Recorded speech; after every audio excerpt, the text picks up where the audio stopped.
So I want to tell you something that happened in my life, which is going to cause a lot of outrage and a lot of butthurt, because apparently you're not supposed to talk about these things. Like, they're starting to happen constantly on X, but don't you dare talk about them because you get people upset. Well, I'm sorry, if you're upset, go and talk to the people that do it. Or at least try and teach me how I can be like them. And what I mean is, like, I talked about Christianity a little bit lately. I made a couple of videos about Christianity, and so the Twitter algorithm thinks that this is the content that I want to see, and all of a sudden my entire timeline is filled with people that have crosses in the bio. Like, did you notice that thing? In 2013, there were people that had mental illnesses in the bio on Tumblr, like ADHD, autism, all the other things. Then it went to pronouns, and now it's crosses in the bio. My question is, what should I put in my bio? Like, is this a thing? Like, is it a requirement to function on the internet? Like, you need an insignia? I'm not saying anything, like crosses in the bio. Okay, fine. Which means that your behavior is going to affect the whole group, right? Isn't that how it works? Like, if you're using an insignia, if you're using a logo, the way you behave in public kind of reacts to that logo. It's interesting, like, people notice that when it's part of a company or a corporation, right? Like, if you're representing Microsoft and you spurg out, then people will say, well, why is Microsoft allowing this? But when it's about an ideology, and you have, like, woke people spurging out, it's like, well, how can you be against social justice just because, like, social justice activists are behaving unhinged? That is so not cool. That is so weird. No, listen, okay? If you're wearing an insignia, your behavior in public by other people who aren't part of your group is going to actually matter. Like, they're going to drag certain opinions. And so, anyway, what am I going with this, right? Because I already wasted 2 minutes. Listen, I see this girl, right? This chick that used to do OnlyFans. I don't know her. I don't fucking care. But anyway, this chick that did OnlyFans, apparently she says that she stopped doing OnlyFans and that she got married. Okay, great. Success story. She was doing something bad. She stopped doing it.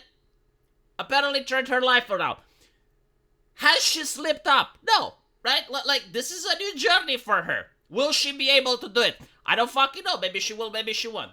Maybe she will slip out tomorrow. Maybe she already did. There's not enough context to go by. All I know is that there's this girl in a wedding dress. She's happy. She's showing herself to the world. It's like, I got married. I'm not doing OnlyFans anymore. And then there's people with crosses in the bio. Now, I know that these people are very wholesome, right?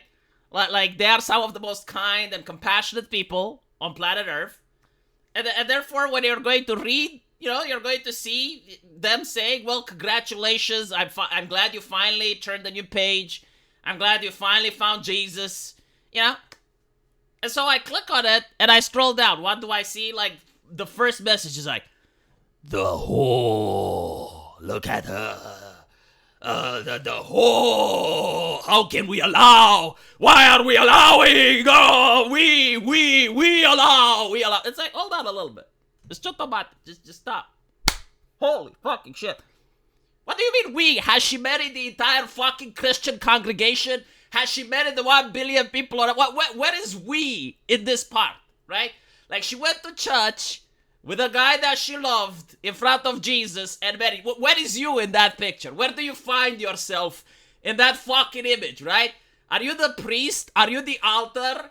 Are you the Holy Ghost? Where exactly do you think in that particular image are you? When she is fucking her husband, where are you? Because you keep using the word we. Like, you're somehow involved in this fucking story. Like where exactly do you find yourself on the fucking map in their private bedroom? Jesus. Now, look, I know, like, not all Christians be, not all Christians. Where the fuck did I say that all Christians? Where am I saying that it's all?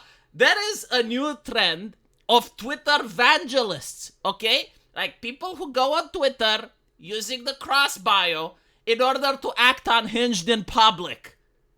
This is what it is, because when they act unhinged, if they wear that fucking emoji, no one calls them out. And if you do call them out, people get upset.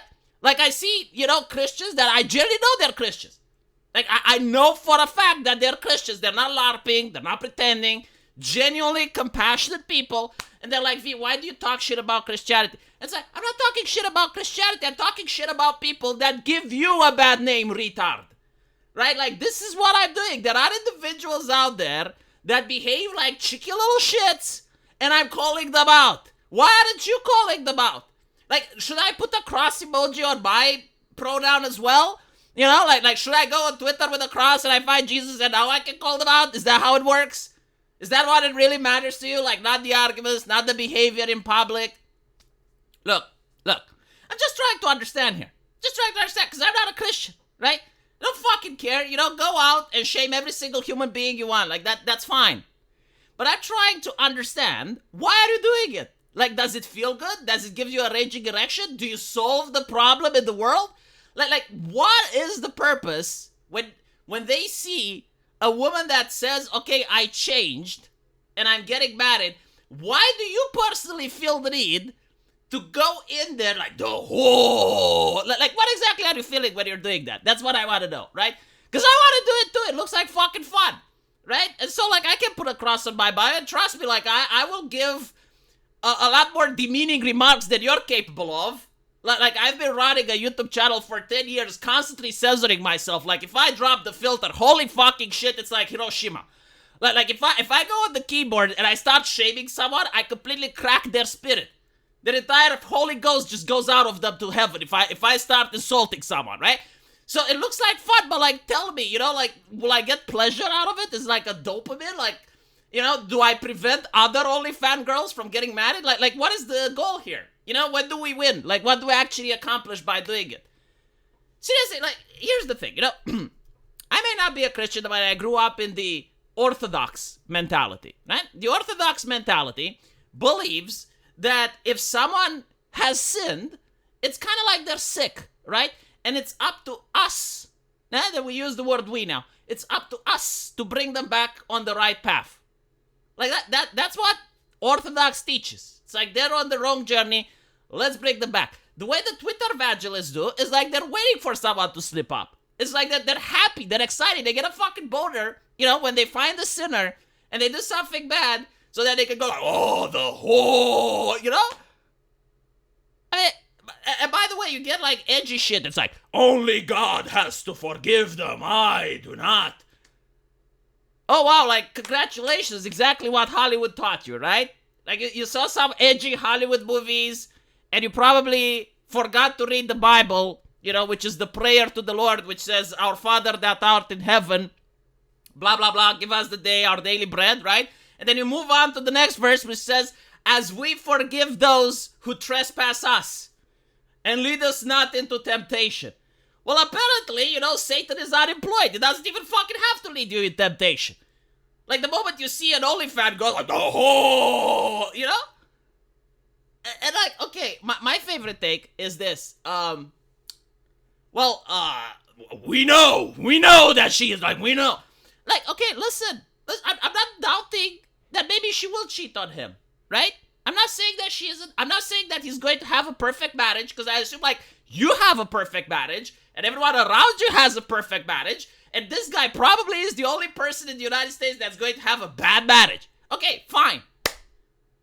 But doesn't context matter? Like, isn't, you know, the possibility that maybe it could actually work? Obviously, it's not going to be a great marriage, you know, but like, maybe somehow she's not going to cheat on him, right? Like, is it like based on the context, the type of person? Like, maybe she generally has remorse, or maybe she doesn't. Maybe she does, but how the fuck can you tell from just one image? Like, if you're that fucking good, help me play on the stock market. If you're able to assess things that clearly, just for like a TikTok video of 5 seconds, and you're able to tell it, like, okay, help me play on the stock market then, like, use your skills to something useful. Holy fucking shit, you know? This, I think, is a lot of people that do not go to church, right? Like, this is my take. Again, I'm not a Christian, I'm just from the outside looking in. I think a lot of people don't go to church, they go to Discord, and they talk to each other, and they talk about certain philosophy that they don't understand, shit like objective morality, right? The Christian version of objective morality, at least the way the Orthodox Church teaches, is because human beings are made in the image of God. Therefore, they all have similar traits. Like, they all are capable of loving. They all are capable of compassion. They all are capable of empathy. This doesn't mean that there is like a cheat code to life that basically says, do this and it's over. Right? That's not fucking Christianity. Well, actually, there is like one thing, denying the Holy Ghost. But like, that's neither here nor there. Like, normally, right? In Christianity, if you do something bad and you genuinely feel remorseful, and then you try to change, and you turn the page, then you are forgiven. Forgiven means don't bring it up again, right? And even that is between the person that sinned and the Lord. It's not up to you, right? That doesn't mean that you personally should marry the woman. No one is asking you to do that. But what people are wondering, if someone else married her, right? And you're not their friend, you don't know the person, you have no idea who they are. Did Jesus command you to go on the keyboard and the whole... is that what Jesus would have done? Or do we not care anymore? I guess we don't, like, I suppose that a lot of atheists keep saying, like, what would Jesus have done? And now it's become cringe, right? Like, thinking what Jesus would have done in that particular situation is cringe as fuck. I get it. So, like, let's take Jesus away from Christianity. Like, don't think what he would have done. He would have probably, he would have probably sit in his bedroom on the keyboard going, the whole, and why are we? No one is asking you to forgive her. No one is asking you to marry her. No one is asking you to do anything. It's just like, why are you behaving like this? Like any other group behaving like this would look unhinged. Like, do you think your mom would appreciate it if she saw people acting like this? And by the way, you're probably right. You're probably right. Like, from an OnlyFans girl, yeah, she'll probably cheat on him. I get it. But, like, why are you happy with the idea that she will slip up? Like, as a Christian, shouldn't you pray that she doesn't? Right? Like, assuming you actually believe, shouldn't you pray that maybe, like, initially she wants to cheat on him, but, like, maybe the marriage is so good that God shows her the light and she lives a happy life? Is this not like something that would make you happy? Again, genuine question, trying to understand here. If an OnlyFans girl, or even a whore, and actually, because there's a difference, like, apparently now there's no difference between taking nudes of yourself in your bedroom, or actually going on the street and sleeping with 1,000 men. Like, it's literally the same, right? So, like, might as well just go on. Like, it's the same stigma, right? Might as well just go ham if you're going to do it, right? Don't just take nude pictures. Just go all the way. Internet morality, what can I say, right? Like, no more nuance, no more context, no nothing. Fine, whatever. Like, let's assume that there is this person. She actually goes out. She's in Germany, works at a brothel. And all of a sudden, she wants to change her life. She goes to church, stops doing that, genuinely feels remorseful, realizes that it's hurting her life and the people around her. And then she wants to get married. As a Christian, wouldn't you pray that this works? Why are you happy? Why are you excited? Like, why are you waiting for her to fail just so you can go on the internet and shame her? Again, it's just, I'm not criticizing, I'm just baffled. Like, it's not the version of Christians that I grew up with. It's just like, kind of like trying to use Christianity as an aesthetic, as an umbrella, in order to justify pathological behavior. And does it make you feel good? Does it change the world for the better? How is it different than what social justice activists did, but with a different ideology? Like they weren't upset when they found a racist. They were gleeful. It's like, we found a racist, let's ruin him. Or this person, do you know what they said 10 years ago? Let's cancel him. And it's like, well, it's still the same mindset, right? Just applied to different things. Now it's not racism. Now it's OnlyFans girls. Now it's not fascism. Now it's sinful. It's like, can you just stop for a little bit? Like, wait for someone to actually do something atrocious before you behave like that. Holy fucking shit. Anyway, right, just my spurg out. I'm genuinely curious, like, what do you guys think? And I want to hear from real Christians, okay? I don't want to hear from, like, edgy people. No, like, someone that actually goes to church and knows the Christian dogma. And please tell me, am I right or not? Because maybe I'm wrong, maybe I need some re-education. But, like, from my understanding of how this ideology works, about how the religion works, I think, like, you're more suited for Islam if this is how you behave. Like, I genuinely think, like, maybe you're in the wrong religion, like, maybe you need to listen to Prophet Muhammad and what he has to say about these things. And then maybe your behavior is actually appropriate to the ideology that you represent. Let me know what you guys think, and as usual, I'll see you in the comment section. Take care.